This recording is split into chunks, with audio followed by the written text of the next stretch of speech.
Question ہے کہ نظر بد لگنے کی وجہ کیا ہوتی ہے اور قرآن و حدیث کی روشنی میں اس کا علاج بتا دیجیے۔ پہلی بات تو یہ سمجھ لینی چاہیے کہ نظر لگتی ہے یا نہیں، جادو ہوتا ہے یا نہیں، اس کا مذہب سے کوئی تعلق نہیں۔ مذہب یہ بتانے کے لیے نہیں آیا، نہ قرآن مجید نہ پیغمبر، وہ تو دنیا کو ہدایت دینے کے لیے آتے ہیں۔ ہم اپنے تجربے کی روشنی میں کچھ باتیں کہہ سکتے ہیں۔ جادو کا بھی ہمیں تاریخ کا مطالعہ کرنے سے معلوم ہوتا ہے کہ کچھ نفسی علوم اس طرح کے رہے ہیں، ان کی حقیقت کیا ہے۔ بالکل ایسے ہی جب سائنسی علوم آج لوگوں کے لیے معروف ہیں، اس زمانے میں نفسی علوم بھی معروف رہے ہیں۔ اسی طرح نظر لگنے کا معاملہ ہے۔ عمومی تجربہ لوگوں کا یہ کہتا ہے کہ انسان پہ، خاص طور پہ جو چھوٹے بچوں پہ نفسیاتی اثرات ہو جاتے ہیں۔ اس کو ایسے ہی دیکھنا چاہیے جس طرح دنیا میں باقی چیزوں کو دیکھتے ہیں، یعنی سائنسی تجزیہ کرنا چاہیے۔ ماہرین نفسیات جو ہیں ان کو آگے آنا چاہیے، وہ دیکھیں اس کی حقیقت کیا ہے۔ اصولی بات ہم کہہ سکتے ہیں کہ اس طرح کی کوئی بھی چیز اگر ہو تو ایک کام یہ کرنا چاہیے کہ آدمی کو جو اللہ تعالیٰ نے عقل اور علم دیا ہے اس کی روشنی میں تدبیر اور علاج کرے۔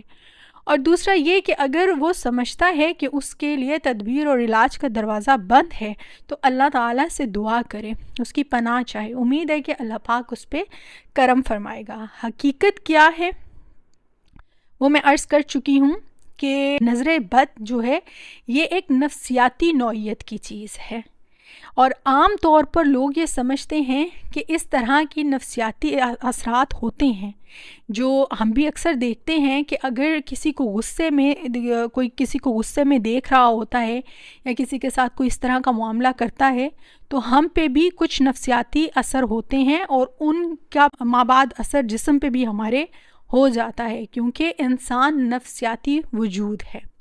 خواتین میں یہ چیز زیادہ ہوتی ہے، بچیاں ہوں یا لڑکیاں یا چھوٹے بچے جن کے اعصاب کمزور ہوتے ہیں وہ جلدی متاثر ہو جاتے ہیں۔ اس طرح کے موقع پہ اللہ سے دعا کرنی چاہیے، ان کو اللہ کی پناہ میں دینا چاہیے۔ اور جادو نظر کے بارے میں جو بعض روایات کا ذکر آتا ہے، جو احادیث ہیں، وہ کوئی ایسی مستند روایات نہیں ہیں۔ ان میں بھی یہی معلوم ہوتا ہے کہ لوگوں نے اپنے عمومی تجربے بیان کیے، تو نبی پاک صلی اللہ علیہ وسلم نے بتا دیا، اللہ کو یاد کرو، کچھ آخری جو دو پناہ والی صورتیں وہ بتائیں، اور کچھ دعائیں جو ہیں وہ بتائیں کہ بھئی یہ پڑھا کرو۔ اور وہ دعاؤں کا بھی اگر آپ ترجمہ پڑھیں تو اس میں نظر کا یا جادو کا کوئی ذکر موجود نہیں ہے۔ وہ اللہ سے پناہ مانگتے ہیں، کوئی بھی اللہ تعالیٰ کی جتنی بھی مخلوقات ہیں ان کے شر سے اللہ کی ہم پناہ مانگتے ہیں۔ ظاہر ہے عام حالات میں بھی بندہ یہ مومن جو ہے وہ یہی کرتا ہے کہ بیماری میں علاج بھی کرواتا ہے، اللہ سے پناہ بھی مانگتا ہے، کیونکہ شفا اللہ ہی دیتا ہے۔ تو لہٰذا دین کا یہ مسئلہ نہیں ہے، اصل میں یہ دنیا کا مسئلہ ہے۔ جیسے دنیا میں بیماریاں پیدا ہوتی ہیں، ان کا علاج تلاش کرتے ہیں، تحقیق کرتے ہیں۔ کچھ کا علاج جو ہے وہ پتھر سے دریافت ہو جاتا ہے، کچھ کا بوٹیوں سے دریافت ہو جاتا ہے، اور جو ہے وہ معدنیات جو ان کی نوعیت کا جو علاج ہے وہ بھی دریافت ہوتے ہیں۔ تو یہ کیا چیز ہے؟ یہ ریسرچ ہے۔ آپ نے مادی دنیا میں جو تاثیریں اللہ تعالیٰ نے رکھی ہیں وہ دریافت کر لی، اسی طرح سے نفسی علوم میں بھی کچھ تاثیریں موجود ہیں۔ یہ ایک عمومی تجربہ ہے۔ اب جب پیغمبر کے سامنے یہ بات کہی گئی کہ یہودی اس طرح کی باتیں کرتے ہیں یا اس طرح کی چیزوں کا وہ علاج کرتے ہیں، تو آپ نے فرمایا اگر کوئی چیز مشرکانہ نہیں ہے تو دم وغیرہ کروا لیا کرو یا علاج کروا لیا کرو۔ یہ ایک علاج کی نوعیت ہے، بس دین سے اس کا کوئی تعلق نہیں ہے۔ جیسے عام سر درد یا بخار یا کینسر یا کسی دیگر جو بیماریاں ہیں ان کا علاج ہم کرواتے ہیں، ویسے ہی نظر ہے۔ اس کے حوالے سے جو ماہر نفسیات ہیں ان سے علاج کروانا چاہیے، کیونکہ یہ نفسیاتی اثر کے تحت ہوتی ہے۔ تو لہٰذا یہ اس کے بارے میں یہ اس کو دین بنا کے پیش نہیں کرنا چاہیے اور بیان نہیں کرنا چاہیے، کیونکہ یہ اللہ تعالیٰ کے پیغمبر کی ذات کو خطرے میں ڈالنے والی بات ہے ان سے منسوب کر کے اگر یہ کوئی بات کی جاتی ہے تو۔ اب یہ چھوٹی جو یہ خواتین اکثر آپ دیکھیں گے کہ کہتی ہیں کہ ہماری بچی بہت پیاری ہے، پیاری لگ رہی تھی، اس کو نظر لگ گئی، پھر اس کے حوالے سے علاج وغیرہ کرواتے ہیں، وہ کوئی اپنے وہ جن کو ہم ٹوٹکے کہتے ہیں وہ کیا کرتے ہیں۔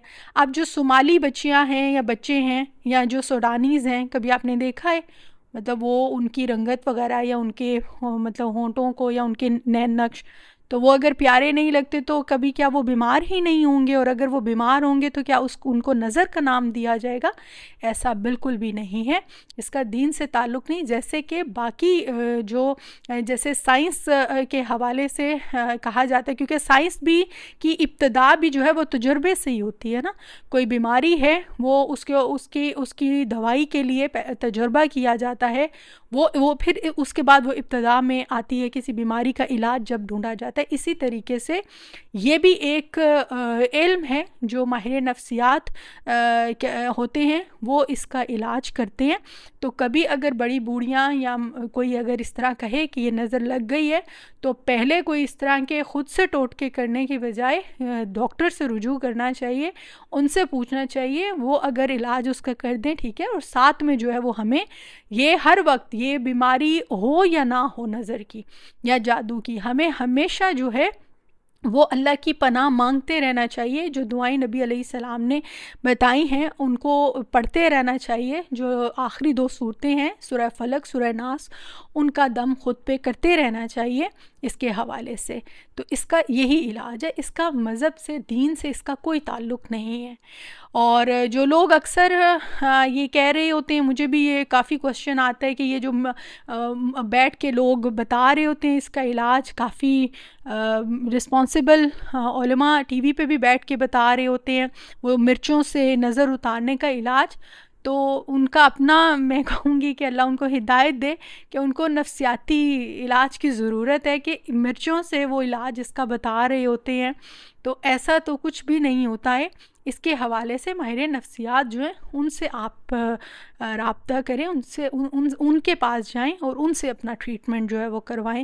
بچے ہیں وہ یا کچھ بھی اپنے تجربوں سے جو بھی، اگر کوئی ایسے شرکیہ دم درود نہیں ہے تو وہ آپ اس کو کر سکتے ہیں۔ یہ لوگوں کے تجربے کی بنا کے اوپر بات کی جا سکتی ہے، اور نبی علیہ السلام نے جو دعائیں بتائی ہیں وہ نظر بد یا جادو کے حوالے سے نہیں بتائی ہیں، وہ ویسے اللہ تعالیٰ کی پناہ میں آنے کے لیے جو صورتیں پڑھی جاتی ہیں، اور یہ نبی علیہ السلام کا عمومی عمل تھا کہ وہ جو ہے آخری 2 صورتوں کا دم کر کے جو ہے وہ اپنے جسم کے اوپر پھیرتے تھے، ہاتھ پھیرتے تھے، اور اس کے علاوہ جو ہے وہ کچھ دعائیں تھیں جو یہ سامنے آپ کو شو ہو رہی ہوں گی، ان کے آپ اسکرین شاٹ بھی لے سکتے ہیں۔ تو یہ دعائیں جو ہیں آپ پڑھ کے اللہ کی پناہ میں خود کو دیا کریں۔ اردو میں بھی پڑھ سکتے ہیں، ضروری نہیں ہے کہ اس کو عربی میں ہی پڑھیں، آپ اردو میں بھی اس کو پڑھ سکتے ہیں۔ اکثر لوگوں کو عربی نہیں آتی تو ان کے لیے مشکل ہو جاتا ہے، آپ اس کو اردو میں پڑھیں اور اردو میں پڑھ کے اللہ تعالیٰ کی جو ہے وہ پناہ طلب کریں۔ دنیا کی تمام جتنی اللہ نے مخلوق بنائی ہے اس کے شر سے جو ہے وہ اللہ تعالیٰ کی پناہ طلب کریں۔ شیطان کے جو وہم وسوسے ہوتے ہیں یا شیطان کے جو حملے ہوتے ہیں ان سے اللہ کی پناہ جو ہے وہ طلب کریں۔ مجھے امید ہے کہ میں اس کے حوالے سے رہنمائی کر سکی ہوں، اللہ تعالیٰ جو ہے وہ ہم سب کو ہر طرح کے شر سے محفوظ رکھے، آمین یا رب العالمین۔ جزاک اللہ خیرا کثیرا، بارک اللہ فیک۔